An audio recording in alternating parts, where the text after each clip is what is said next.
Greetings, greetings.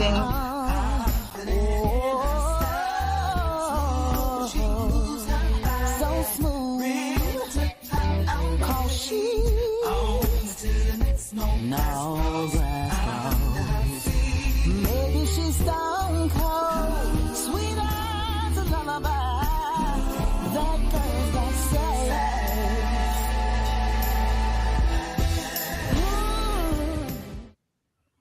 Greetings, greetings, greetings, awesomes, wherever you are in the world. I am Kari Cotton, your host for today's event. I am so excited about it. Our event, Ask the Coach, answers to your burning questions about career, business, and life. We are coming to you from the Empowered Woman Facebook group, and we have an illustrious panel. I'm going to introduce them shortly, with a combined experience of well over 50 years. You hear that? Well over 50. Now, I'm just 5. So that's experience coming from all my colleagues here. And we're ready to answer your questions. And we want to thank you for being here today, because without you, there would be no reason for us to be here. So let us go ahead and jump right in. Let me introduce you to this amazing panel.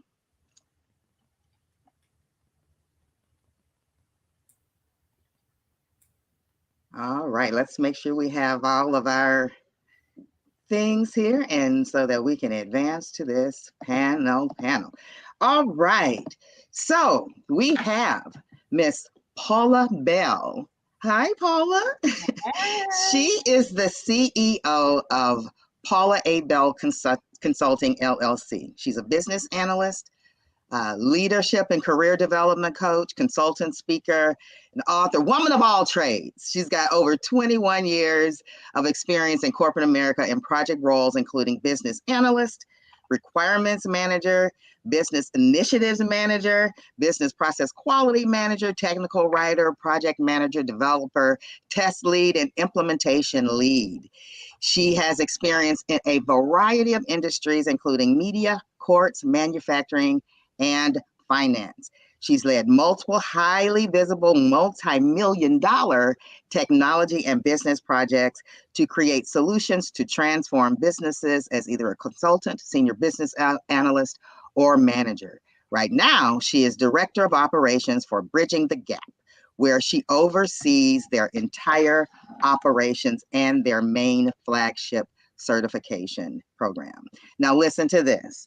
Through her mind, body, and soul consulting business model, Paula helps individuals find their passion, build their brand, and enhance their skill sets through consultations, coaching, and customizable documentation. Welcome, Paula. Thank you. Thanks for having me. You're welcome. We don't do we have Nancy here today? Unfortunately, she was not able to connect. All right. Well, we have, and Paula, by the way, is our co-host today, so we're excited about that as well. All right. So let me go to Monique Gibson.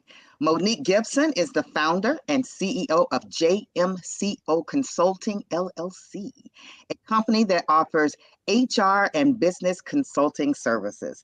She is a licensed employment attorney and has served as in-house employment legal counsel, as well as leading HR functions for a range of organizations.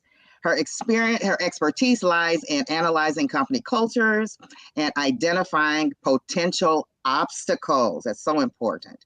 She is a master trainer and facilitator and is known for conducting engaging sessions where participants gain valuable insights for their leadership toolkits. She is also the co-host of the Black Coffee with a Side of Candor podcast. You guys have got to go out and see that. And that podcast focuses on the experiences of Black women in corporate America, as well as in entrepreneurship. Additionally, Monique is a military veteran who has served in Germany on special assignments to the Pentagon. Well, thank you for your service, Miss Monique, and welcome to the panel. Super excited to be here and get this party started. Awesome. I'm going to turn it over to my co-host now, Paula. Well, we would be remiss if we did not introduce our host and visionary, Corey Cotton, now, wouldn't we? But Corey, I need to slide so I can highlight what I need to highlight There you about. go. There you go. So, our dear host is a seasoned attorney, Grammy winning recording artist, songwriter, and author. And I'll have to say, I grew up listening to Sounds of Blackness, and I still use it in my step classes, girl. That was the music. She's also a life coach and a CEO. Her mission is to empower women to step out of their boxes and into their power without sacrificing their passions. Her background is in both financial services and entertainment. She has served in senior leader roles in Fortune 100 companies, which is where I met her, as a well experienced, high acclaimed artist in the music industry. Her proprietary coaching program, the Empowered Women's Masterclass, the Elite Career Accelerator, and the Power of a Made Up Mind have been impactful to professionals in the corporate, public, and private sectors.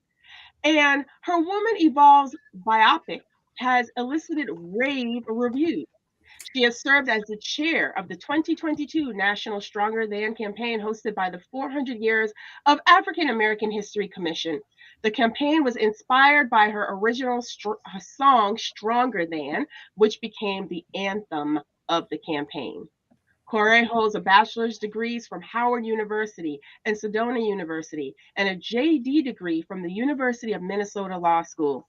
She currently lives in Charlotte, North Carolina with her adoring mom, Dr. M. Jeanne Dolphus Cotton, with whom she co authored their memoir, A 360-Degree Perspective, a mother daughter journey of come here meets been there. Welcome. Mm. Girl, you Well, need some thank oxygen you. tank after that.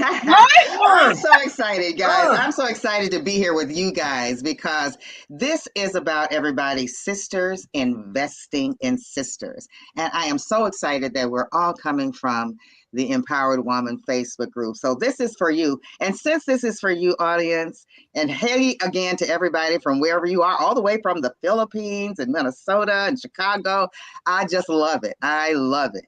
I love it. So let's just jump right in because it's time to start answering those burning questions. And I heard you folks in our poll about what questions you wanted to talk about. And so our panel is getting ready to let you have it. So our first topic is putting me first. Now, this is something I think that we can all relate to, putting me first. So Paula, I'm going to jump to you in the first question just to give you the heads up. All right. So, as women, we're generally conditioned culturally to put others first, family, colleagues, uh, you know, even strangers sometimes. And what is it? How do we get out of that whole mindset of putting others first and being okay with doing that? Wow. So you said the main word is mindset. It's a mindset shift. A lot of people feel that if you put yourself first, you're being selfish.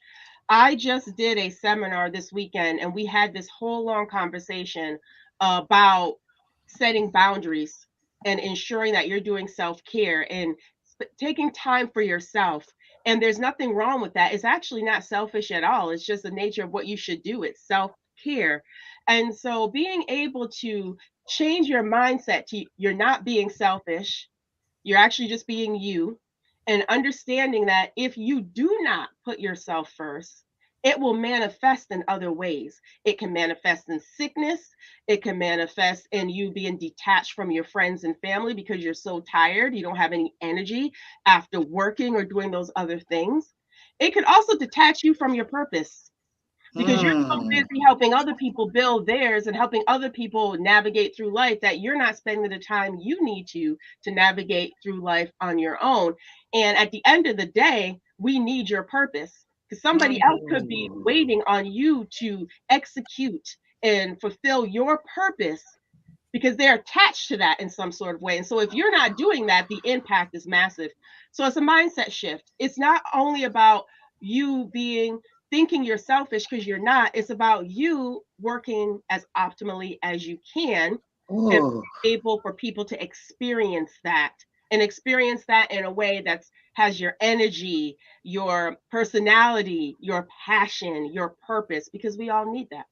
oh, that is so Fine. good. That is so good. You folks in the audience, listen. If that resonated with you, put a one in the chat. That is awesome. I love that. And I love what you said about it being selfless, right? Because it's really one of the most selfless things that you can do. Because if you think about it, if you are fragmented and overwhelmed, how are you really going to be able to give your best to someone else? So I love that. It's one of the most selfless things that you can do. I just love that. I love that. Because we get caught up sometimes in what other people expect of us. So in addition to having mindset issues, it's about, well, we want to do what other people think that we ought to be doing, right? And let me tell y'all, I have lived this journey. For any one of you all who have seen my one woman show, A Woman Evolves, I talk about this very openly.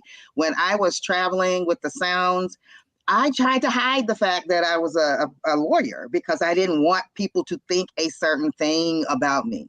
And then years later, when I first transitioned to corporate America, I tried to hide the fact that I was a Grammy winning artist because I thought that people wouldn't take me seriously as a lawyer. And then when I realized that my uniqueness is my superpower, There it then is. that opened up a whole different avenue for me. And at the end of the day, back to your point, Paula, how am I going to empower women to bring their whole selves to work and to step into their purpose without sacrificing their passions if I'm not living it first? And like you said, it starts with that mindset. I'm going to have to just calm down because this just is just such good stuff to me. I am loving it, loving it, loving it, loving it. And So, Kari, you just yeah, made go me ahead, think of Monique. like, so every single human that has ever existed has a unique fingerprint. Think about that. Every single person. So you were made to be unique. You Yes, weren't made to be a copycat. So yes. embrace that uniqueness. Stop trying to be like somebody else because you weren't meant to be anyone else. You were meant to be you. So you just I made me love think that. like, I don't know, people so busy. Well, I want to be like her. Well, maybe I need to act like, no, no, no. No, you are unique and beautifully made all in yourself. Be the unique you were meant to be. Oh, I love that. And that is a message because we're often comparing ourselves to other people. And, I should be doing this because so and so is doing that. You're perfectly positioned to do what you're supposed to do. Yes, Monique, I completely agree with that. Now, Paula, I'm going to come back and pick on you a little bit. All right. So, we always hear people talking about passion and strength. And one of the things in the EW group, somebody says, what is really the difference between your strengths and your passion? And how do you find out what each of them is? Ooh, okay. Can I bring another word into that? Can we talk strengths, passion, and purpose? Can we talk Yes, about the three of them, please? Okay. yes. So your strengths feed into your passion. Your passion is a child of your purpose. So what do I mean by that? We all have, as Monique so eloquently said, unique skills and talents and strengths.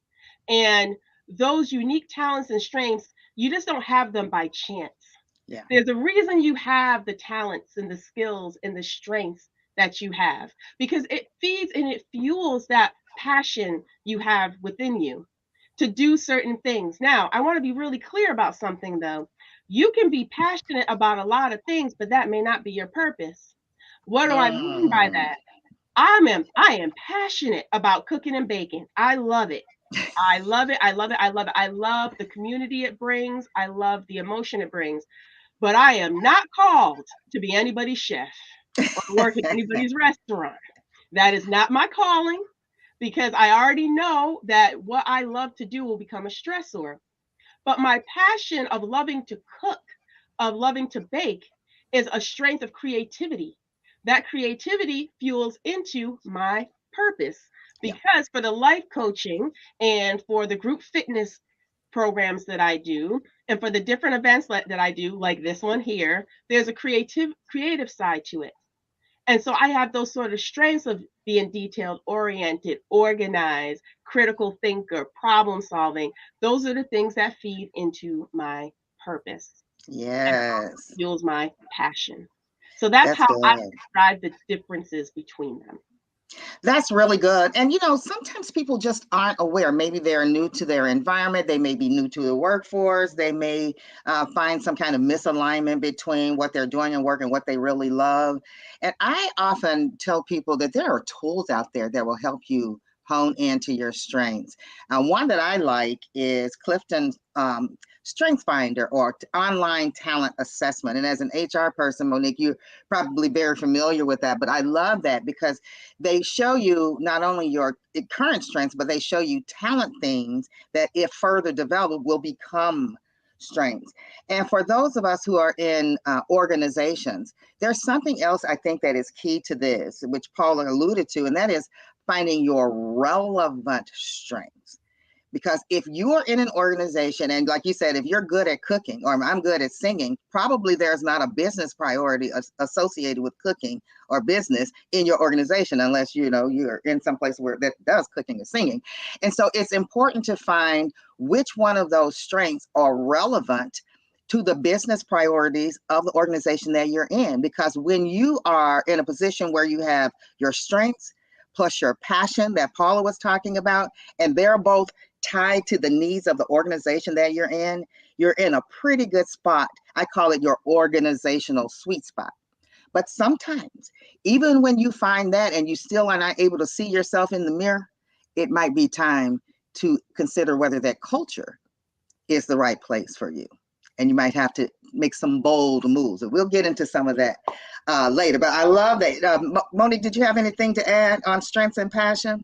No, I think, and I got caught up into this too, that I spent so much time trying to find my purpose.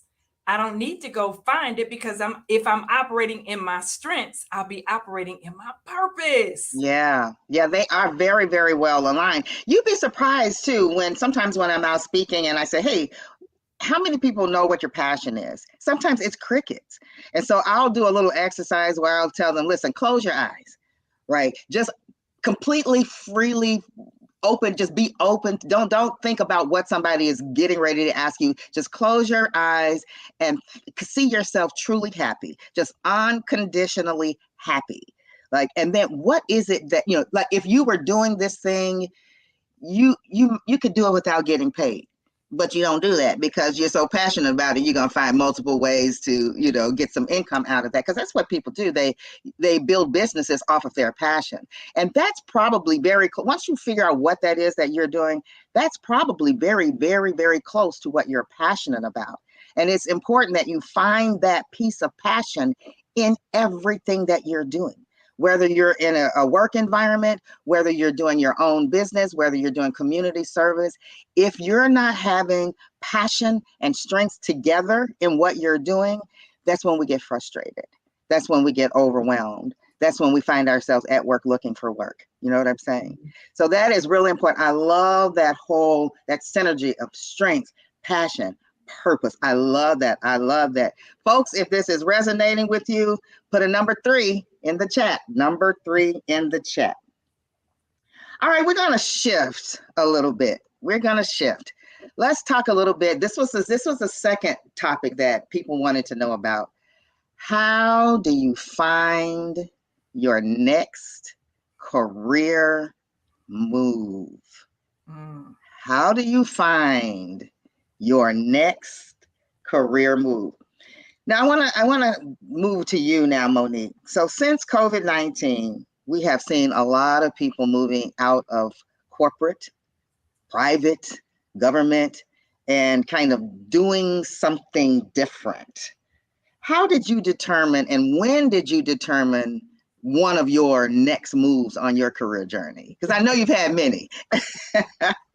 So I have gotten to the point I'm fully transparent, something that a couple years ago would not have been, but I am, because it will help other people, and it has helped other people. So it wasn't by choice. I never fit in. I never fit into any corporate environment. I was too tall. My hair wasn't like what they were used to hair looking like. It was too ethnic. It wasn't ethnic enough. I breathed too loud. I rolled my eyes. And I'm not making any of this up. I Wow. walked too loud. I did it. So it was always just dig, dig, dig, dig, dig, dig, dig. I was always the most educated, the most experienced, the most liked, the best leader. So the target became very clear early on in every job that I was at. So I was not tolerated. Um, Mm. so my last job, it was an opportunity because it ain't never gonna be performance related because we're gonna Right. do what we got to do. So it was an opportunity for my boss at the time to get rid of me because she had no other way. So I got fired, laid off. That's just another nice way of saying you got fired. So I was stunned, like, what the heck? Second time I've been laid off. That day, my daughter said, "Mom, I'm so excited for you." Mm. I said, "I just lost my job." And then I was mad, I was bitter, I was angry. But her saying that, I was like, wait a minute. I went through a serious transformation. I got a professional coach, cost quite a bit of money, but I was willing to invest in myself. Came back, got me together, uprooted all that. It was never about me. It was never about me. So I had to accept me, accept my strengths, and then go on. And I ended up doing my own thing, but I was still looking for jobs. I was still looking for jobs. Nobody's gonna hire me. Nobody's gonna hire me. I'm too expensive. I'm too educated. I'm too experienced. I started doing my own thing. I've been at it 3 years. It's been Wow. hard, very, very hard because I have to do everything. And there aren't a lot of people out there giving me a handout or willing to pull me up. Now, they'll give you training all the day, live long day. Oh, we'll do this webinar. Oh, come to this networking meeting. We're trained. No, no, no, no. Don't need any more training. I need help. I need clients. I need this. So it has been an eye-opening experience. And I know I've gone way too long, but No, not at all. Not at all. Because you're tapping into something that I really want to explore a little bit. So sometimes we get in a position where things are uncomfortable and we have to make a move because it's decided for us. And that's very, very, very common. But what I want to know as we talk about this, Monique, is when you reflect back, all things, knowing everything that you know now, would you have made that move on your own? And this is the second question of that, and this is, it kind of ties into one of our questions at the end, but I just want to hit this now. Why, if when we've all been in corporate America, why when things are getting crazy, the culture seems different, people are trying to make us think that we're the problem, when actually it's just where the corporation is going, and we get caught up in thinking that it's our fault, but it's just a matter of where the company is going. Why do we stay? Why do we stay? I think for me, it was because I felt like I'm gonna show you that I'm valuable. I'm gonna show you. And looking back now, that was never the issue. The issue was I valuable? So I think a lot of us think, oh, what, I'm already working 50 hours. I'll work 60 hours. I'll take on 5 more jobs. I know I haven't been promoted. I know I'm the lowest paid, highest educated person up in here, but that's okay. I'll just keep taking it and taking this, like you getting the left, you getting the right. You just keep taking it and taking it, because you don't, again, from my perspective, we don't understand that there is a way out. There is a way out. It's not easy, but there is a way out. And I think when you can pull yourself back from the emotions of the situation and start getting your ducks in order. I'll say Yeah. another thing too. I wish what I knew now, I knew then, Yeah. was the power of networking and relationships. I Yeah. didn't realize that early on in my career. I thought that my performance was going to open doors for me. That's not the case. People will be the ones who open the doors for you. So Oh that's yeah. something else too, that I would say, just truly start building those relationships. Because those are going to be the people that go, oh, so you started your own business. Okay, so Yeah. what do you do? Okay, well, Yeah. maybe I can get you, a connection over here. So yeah. No, I think that's really good. And Paul, if you want to jump in, feel free. But I think that's really important. And one other thing that I do is I give people a personal career assessment because and I think you have to continue to assess where you are along your career trajectory, right? Because some people are in corporate and some people are not, in corporate. But for those people who are, because I know we all have that corporate background, it's about looking at you and finding out, listen, am I doing everything that I can do? Do I even know what my strengths are? Am I having conversations with my personal board of directors? Everybody, if you're the CEO of your life, so every CEO has what? A board of directors. Do I have that mentor? Do I have that sponsor who's willing to put my voice in where a room that I didn't even know existed? Am I making sure that I even know what the priorities of my organization are so that I can know if I'm tapped in to those priorities, And then am I being honest with myself about when to say when? Am I being honest? And what is holding me back? I know what all the problems are. I'm not feeling seen. I feel unheard. I'm not tied into my purpose. I'm not challenged. But the question is what are we going to do to change it? What keeps us from moving out? Why are we constantly day in and day out doing the same thing and being miserable doing those things? What's stopping us from change? And Dr. Shirzad Shamin talks about this positive intelligence, where he's talking about we have so many saboteurs living in our brains, our judges, our hyperachievers, our pleasers, all of these different saboteurs, these behaviors that stand in the way of from where we are to making the changes that we need to make to do something different. And sometimes it's just about being bold and making a step and believing in yourself and networking, as you're saying, Monique, and surrounding yourself with like-minded people and that professional, personal board of directors who can give you some guidance and share. Do y'all agree with that? 100%. I Yeah, was going to say, we talked about it earlier, and it doesn't sound like it, but mindset, that's where it's at. yeah, Mindset, you've got to get you right. yeah, And then yeah. until you can do some self-reflection and get you right, are you nice, nasty? Because if so, people can feel that negative energy as soon as you That's walk right. in the room. That's right. So, And that's so good that you say that, because something that I often ask people to do is get a trusted group of people, not people that are just going to tell you what you want to hear, and get feedback. I used to call them 360 feedback. Yeah, for those people who yes. were in organizations where you get like a manager, your current manager, your prior manager, or if you're not in a corporate environment right now, just people that you trust, people who are doing the things that you want to do, people that you've had relationship with, that you've encountered, that know something about you and your true value, and ask them some pointed questions about you and what kind of impact your behavior has on them. And you'll be surprised how we see ourselves is sometimes not how other people see us. Now, I will say this. I don't think that you have to always own the perception that someone has of you, but you need to be aware of it and choose based on where you are in your life journey which of those perceptions matter to you. Now, that's a whole other podcast.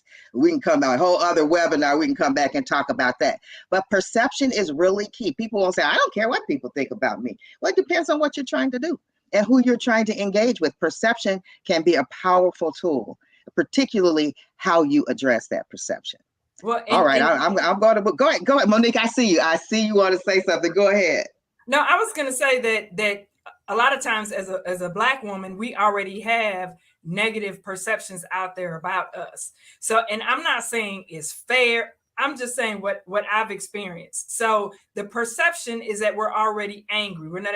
So either you can say, you know what, that's okay, that's not my problem, or you can say, okay, what can I do to kind of minimize that perception? So for me, this was years ago. Somebody told me smile, because when I think I'm like this, like, and people go, "You're so angry," and I'm like, "No, no, I'm not. I'm just thinking. If I was angry, I guarantee you, everybody in the room would know it.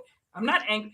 So Yeah. she said, "Why don't you smile? You got a nice smile. Why don't you smile?" I said, "My mama spent $10,000 on these teeth." Like, she smile, smile, smile, smile, smile, and it works. So when I go to I smile. I see someone, I smile. Hey, how are you? How to Win Friends and Influence People. That book has been around for years. Yeah, Why? that's good. That's Because good. people want to be around people that they like. Are you likable? Is your energy all negative?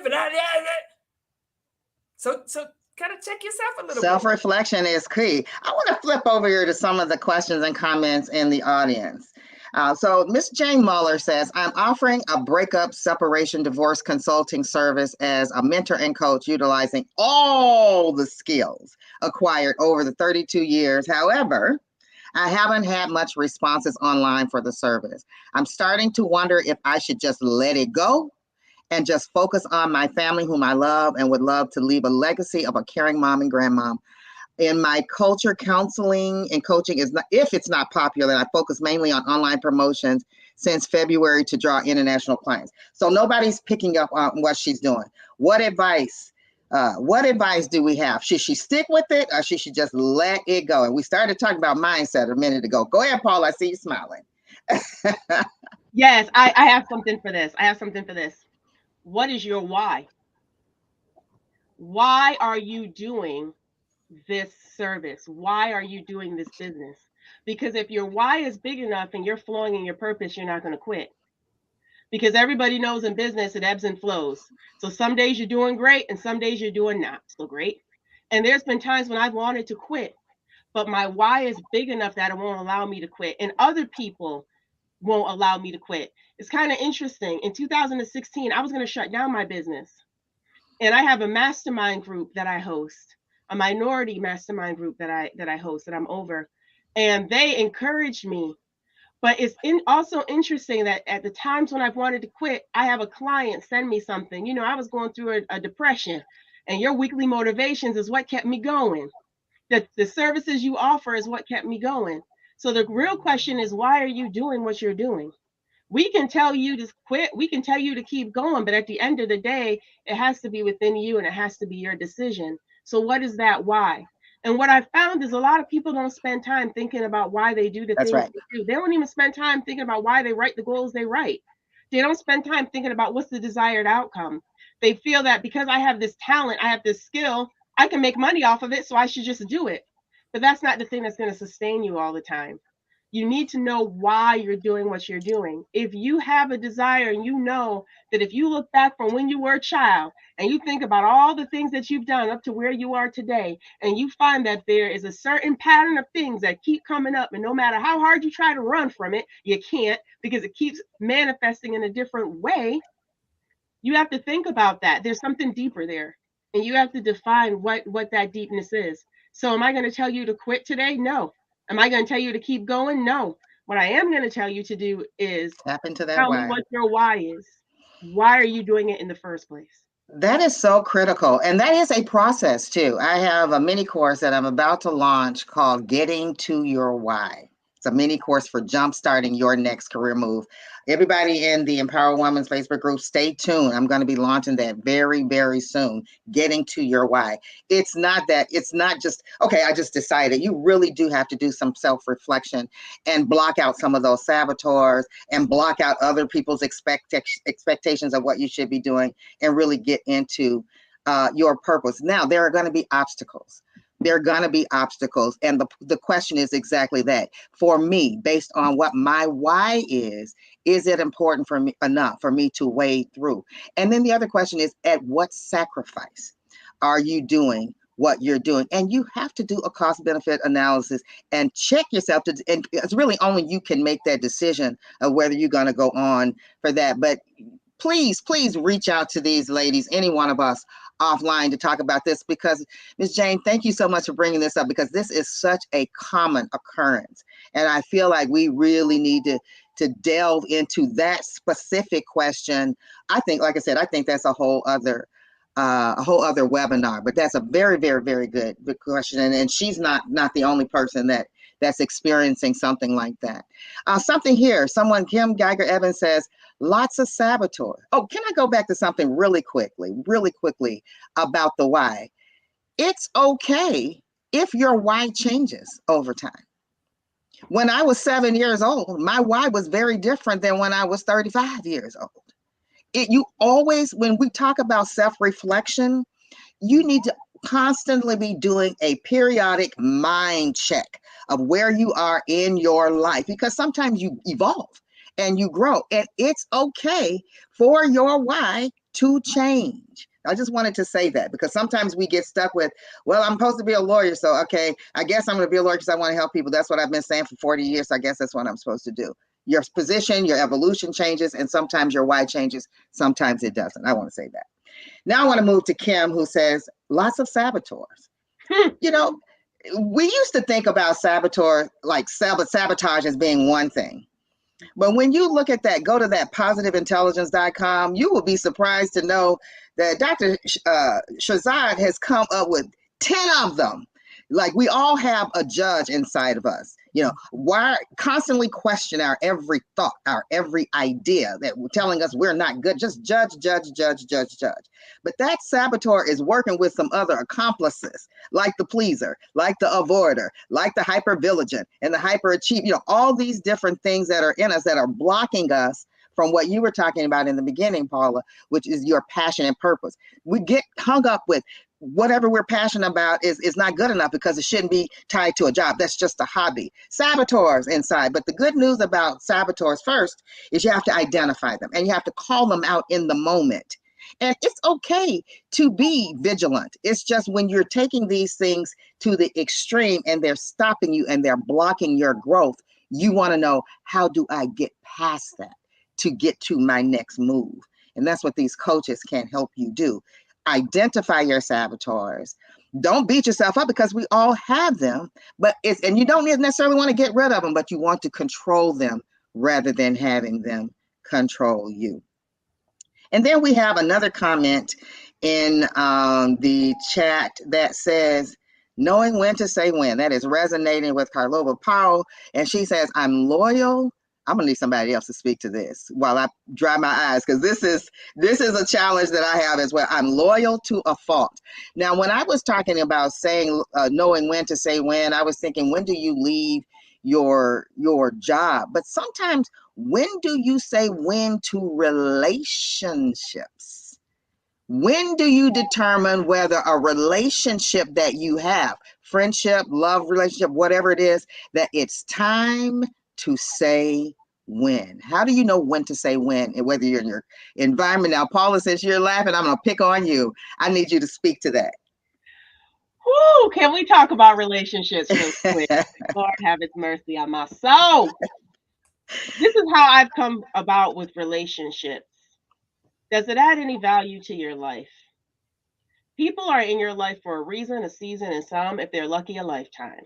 Those lifetime people are very few.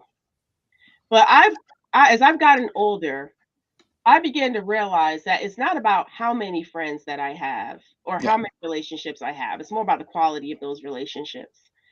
And how are those relationships either energizing me, pushing me, encouraging me, those sort of things. So it's, to me, it's about value. And I also think sometimes we use labels incorrectly. Now, I'm not huge on Mm, labels, right? But sometimes you, well, that's my friend, but is it really your friend or is that really your associate?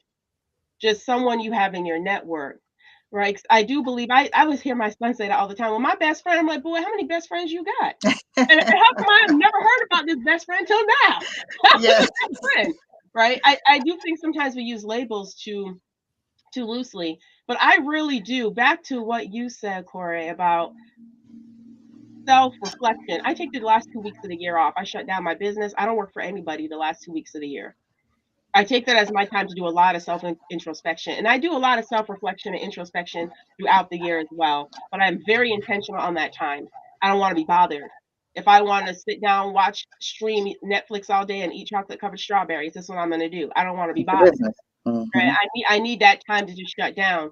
But I also take an inventory of who my top 10 people are that are around me. And are you still serving that value? Because not everybody can grow with you now. That's Not right. everybody goes to that next level with you. Some people, you have to, they've done their purpose and what they were supposed to do in your life, and now it's time for you to go on because you're going separate ways, and there's nothing wrong with that. And I'm a Capricorn. We're known for being loyal. I'm an extremely loyal friend, and that has gotten me in a lot of trouble in the past because it's drained me. I've allowed people to use me and abuse me, and I didn't even realize it at the time.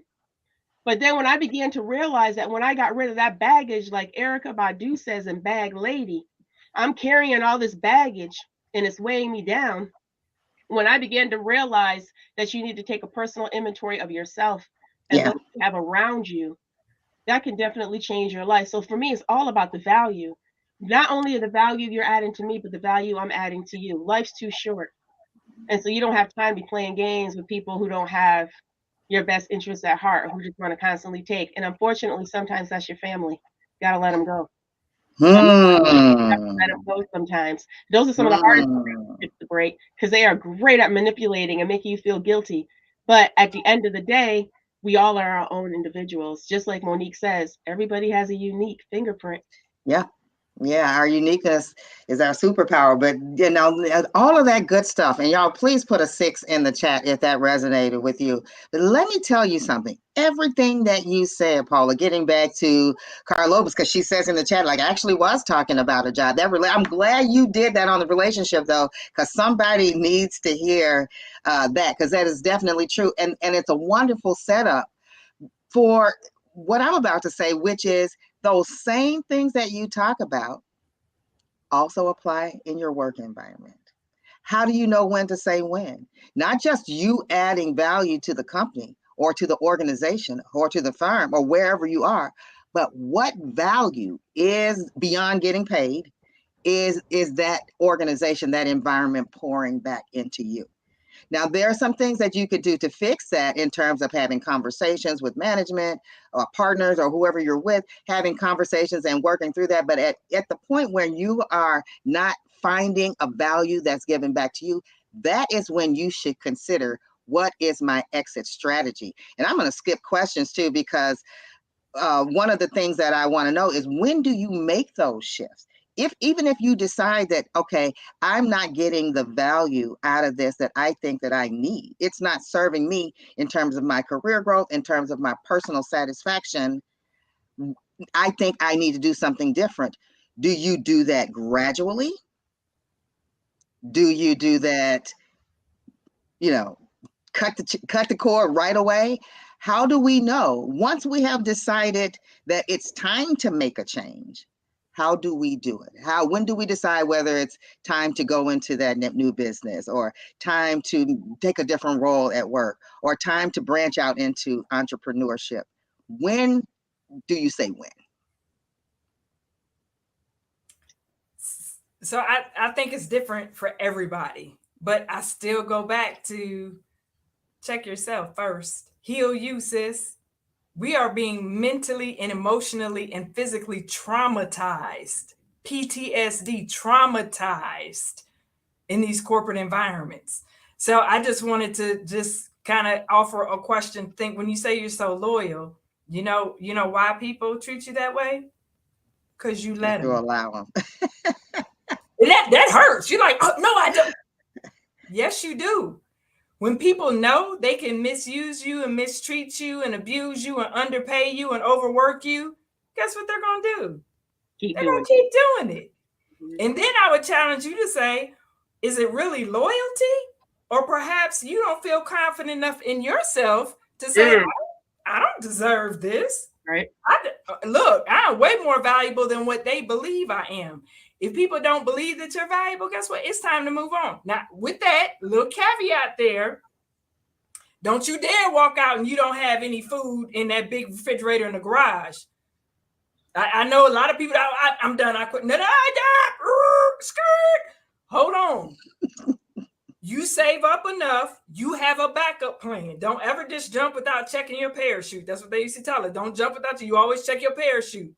Mm-hmm. If you know what? This job is not working out for me. You keep smiling, doing your job, at the same time, building up your business. Or if you want to transition to another job, or if you want another skill set. And I say, Yes. hold on a second with that skill set, because TD Jake says, we got more degrees than a thermometer. So I take a step back. Do you really need another certification, Yeah. sis? You already got 15 degrees. Do you? Maybe you do. I don't know. But that's just part of this whole self kind of assessment to say, wait a minute, okay, where do I want to be? Slow down for just a second. Where do I want to be? This job isn't it. They don't value me. I'm not about to keep going into the hospital because now I got stress-induced issues. Where do I need to be? Where do I want to be? Map all Yeah. that out. You have to invest the time into plan. What do Yeah. they say? When you fail to plan, you plan to fail. Mm-hmm. Yeah. So Yeah. you got to think out that strategy. It's like a war plan. Okay, so this is what I'm gonna do. I'm gonna prepare for this. I'm gonna prepare my food. I'm gonna prepare my boots. I'm gonna make sure I got enough water. Like all that, you have to prepare. Nobody else is gonna do it for you. I think that's real. I think that's real. And also something that you said earlier, it depends on each individual. There are some people who will just stop and just jump out there. It depends on your mindset and your constitution. For me, I will be completely honest. When I was thinking about doing something, I started building my business long before the culture changed because I knew that I wanted to, back to what you were talking about, Paula, I wanted to get to my why. And so I really wasn't wanting to stay to build widgets for a corporation. And I knew that a long time ago before there was any change to whether I should be there or not. I knew that. So I then started working on my why. And I was the type of person that I wanted to know what I was going to get every 2 weeks. So that I had that kind of, but then at some point you have to make that transition, but only you can determine when it's right for you. That's what I would honestly say. However, I would say just don't do it willy nilly. Have an exit strategy, Yes. a well thought out exit strategy. Do your research, talk to some trusted advisors, talk to people who are doing what it is that you want to do, and start building and planning and building your presence and testing out your whatever it is that you think you want to do. And then when the time is right, you'll know when it's right. But whatever you do, don't just stay in the same muck and muck and muck because you have to do it, because you have to, I have to get visibility, or I have to get paid. If you're going to stay there, make sure that you have an exit strategy, that you have a plan, because my mom would always say, when you know the rules, it's less stressful. So when you know what your environment is, it's not giving value to you, then you already know that, what to expect when people are trying to make it seem like it's you. You already know the rules of the game. So you don't have to get bogged down and weighted down and carry that burden with you at home. Just start working on quietly working on your exit strategy and build that network of relationships. Because like Monique said before, that network of relationship is what's going to help carry you forward to whatever your next move is. Yeah, Now, if that resonated with you, I want to see a 7. And even if it didn't, I want to see one anyway. Just tell me it resonated with you, because it ought to resonate with you. and I don't know if people realize that starting your own business costs money. You have to pay for everything. You're the salesperson, you're the marketing person, you're the secretary, the admin, Yeah. you're going to have to do everything outside of your expertise for that business. Yep. Yep, yep, yep, yep, yep. And that's a great segue. So let's get into that, starting a new business, because a lot of people are now starting a new business for their first time, restarting a business, starting a business for the third time. What are some of the things that we miss, that we don't really think about when we're starting that business? And Monique, you started to touch, I want you to continue to elaborate. You started to touch on that it costs money. Whether you're doing a brick and mortar business or whether you're doing an online business, there are things that you have to be aware of. Go ahead and elaborate on that a little bit more. So some of the things I just didn't realize, I have to be my own salesperson. Now, for Yeah, people who know me, there was a time I hate sales. I'm not just, hi, Monica, but guess what? I'm pretty good at it now. yeah, Because if I just sit there, mama not gonna eat. If I just sit there and I don't want to talk to nobody. And no, I'm my own salesperson. I have to put myself out there. I had to design my own business cards, my own website. I had to start my business. Creating an LLC, because you want to protect yourself, don't you, girl? Don't you dare go into business and not have some sort of legal formation, an LLC, whatever. Protect yourself. So doing that, if you want to do contracting, city, state, federal government contracting, you get your business certifications, get into sam.gov. The government now has billions, that's billions of dollars that they are now spending with small businesses. So learn, there's so much learning that you're like, oh my God, I don't want to do all this. Okay, you want to be hungry then. You want to be hungry then. So I would say first understand that there is a financial piece that you have to pay for everything. Yep. There's that piece of networking. Nobody, girl, you are awesome. I know you're awesome. You know you're awesome. But guess what? If you don't get out there and show people and tell people, they don't know that you're awesome. They're not going to find you at your home office. I don't care how awesome you are, because I'll go back to people do business with people they what like. That's right. It don't matter how good you are. That's not the That's way right. business works. That's Guess right. what? The top people, the brightest, most competent, those aren't the people getting the contracts. It's the one coming in. Hey, how you doing, everybody? Oh, no, no, no. Oh, I really like her. Is she good? Yeah, Yeah. I really like her. That was a big aha for me. Like, wait a minute. I thought it was who was the best. Yeah. No. Never who the best. Listen to I do a bunch of audiobooks. Whatever you don't know, the marketing, the sales, the website, all that, social media, that's another huge one. I didn't know anything about Instagram and gram of this and that. Yeah. You better be on social media. But I don't have time to post every day. Okay, people aren't going to find you. Yeah. That's really real. That is so. Those are so. Can I post an 8? Because I want to put an 8 in the chat myself, because all of that's such good wisdom. And just to piggyback on just some of the things, because you all ought to be signing up with this to hear more of that with her anyway, because all of that stuff is really good. But there's some basic things in there that you talked about that we really do overlook, and that is that LLC or whatever type of organization. Seek your legal counsel for what's the right framework or structure, organizational structure for you, but you should have one, because you shouldn't be doing Career Cotton and so doing a contract together. And what people don't realize about that LLC is, like, some people will just go off and start doing business under a name that they like, and they don't really have authority to be doing business in that state. So you really have to take care of that. I don't know how many clients that I've had that are doing contracts with people, and I go back and look at the Secretary of State, and I'm like, well, they're not even a business. So it's not really, you're contracting with an entity that doesn't even exist, kind of thing. And to your point about funding is so key. But I learned doing my own business that there's that government funding, but then there's a lot of private funding available. Depending on what you're doing across industries, if you're servicing children, if you're whatever thing that you're doing, there is some private funding. There are some organizations that fund just to women who are starting out. And I did an online course, and as a result of that course, I was on a list that every quarter I would get a list of funding that's state specific. So get out there, folks. There is money out there available. You do not have to fund it yourself.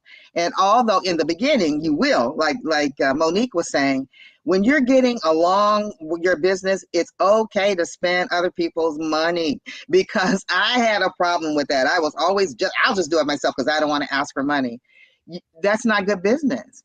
And that's not what successful businesses do. They don't spend their own money. You do in the start, because you got to start somewhere. But at some point through your business plan, you have to decide, when should I be seeking grants?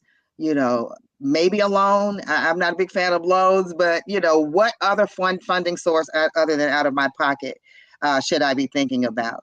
And speaking of contracts, please, folks, it's so important. You don't have to have a big elaborate 30 million page contract, but when you're getting ready to do business with somebody, you need to make sure you have a documented meeting of the minds, so that when you get down the road and people start having selective amnesia, you have some kind of record of, this is what the service was supposed to be, and this is what the payment, and these are the conditions, and all that stuff. So those are just a few things that you want to consider. I would also say, what is the right time? What is the right time? I know a lot of people have businesses. They're not thinking about the timeline, your projections. What are my goals in the first year? What is my 5-year plan? What is my 10-year plan? All of those things are things that you should think about. And while we're talking about funding, it doesn't hurt to have a business plan. And one more thing, for thinking about estate planning and all of that kind of stuff, and the legacies that you want to leave. Somebody in the chat had talked about leaving a legacy. If you're going to have an LLC, you may want to talk to somebody an expert about putting in place an operation agreement. So it says how your business is structured, what the intent, what the goals, and all of that kind of stuff. All of that stuff is super important, particularly when you're talking about leaving a legacy. Oh my goodness, folks, I cannot believe that we are out of time. I'm so sad about that because I could talk to you ladies all day. And I want to first of all, thank you all for being such an engaging and informative panel. Can I get a little round of applause for my panelists here on the virtual stage? And then I also want to thank the audience for being so engaging and being present. We realize that you could have been anywhere, but you chose to be here with us today. And we trust that you have found some value. And before we go, I'm going to give you guys an opportunity to give me one sentence or one word to give to this audience, this virtual audience. Let's make it easier. One word. Paula, what one word would you go? Your why. That's it. That's still my word. That's it. Your why. Okay, Monique, what is your word? One word, self-reflection. That's a kind of hyphenated, but that's still it's still a word. And I'm not going to follow the rules. I'm going to do 2 words just because who's going to check me, boo? Be empowered. Be empowered. And with that, we are going to wrap our first Ask the Coach panel. Good news is we're planning to come back at least quarterly to do something. So look for a poll in the EW chat on questions, your burning questions about the business, career, and life in general. I love you guys because I love you so much. Until next time, be empowered and always enjoy the journey. Bye, everybody. So smooth. No.